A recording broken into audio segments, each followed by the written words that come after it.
Well, good Saturday morning to everybody. Hope you'll excuse me being tugged around by a dog today, but the usual place that I do the videos was occupied by baseball players. Yeah.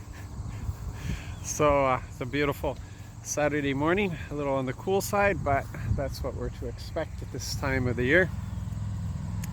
We're reading through Ezekiel. I think it was Ezekiel 34 to 36 today, and in it we find the rebuke of the shepherds. The Lord is laying the blame down where it belongs, which was with the leadership who he refers to as the shepherds. They were supposed to shepherd his people, and they failed that in a big way. And just so that we're clear on who the shepherds are, because we recognize the king of Judah as the shepherd. He represented God to the people. He also responsible for the prosperity of the land and for the protection. He was supposed to protect them. But on top of that, there was more to the government, to the shepherding. And there's the high priests and the priests that are under him, the high judge and the judges that fall under him, and the prophets.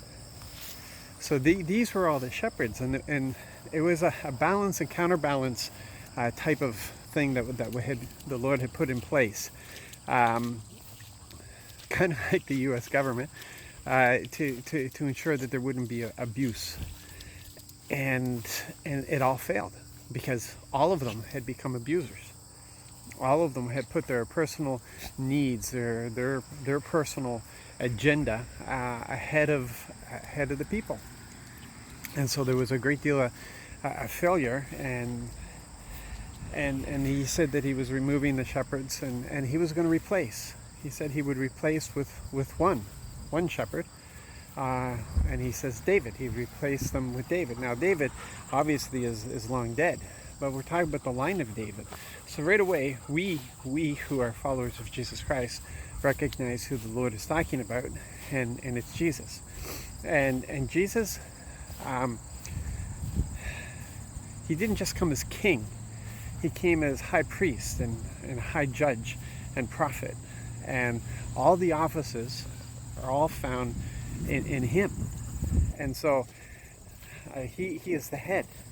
And although the Lord has given us trainers, the apostles, the prophets, the evangelists, the pastors, the teachers, they're not heads. They are trainers. There's only one head. The body only has one head, and that's Jesus Christ. And we all have access to the head, and we're all answerable to the head. And the others are there to help train us in ministry, in the spiritual works, so that we grow into unity. Because when we work together, that causes unity. And so this is vitally important for us to realize that we have been placed in the body, because our faith is worked out in the body. We need the body, and the body is supposed to grow and mature, so it's in correct proportion to the head. That's an important. You meditate on that for a little while and see where it gets you. Right now, the body is not proportional to the head at all. The body is very immature and small and puny, and not growing in strength and in stature and in power. We've been given the Spirit, a spirit. We got to remember that it's not just power, but it's love and self-control.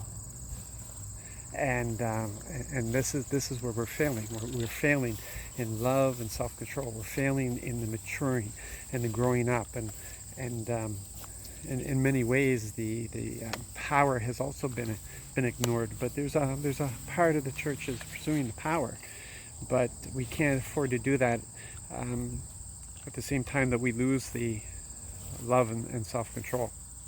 So there's a whole bunch to this.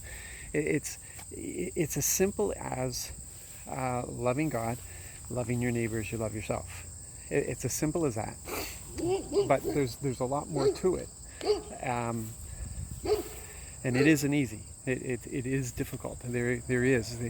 You have to be willing to die to yourself. You have to be willing to die to your own ambitions. But the important thing today, in today's reading, is that we have one head.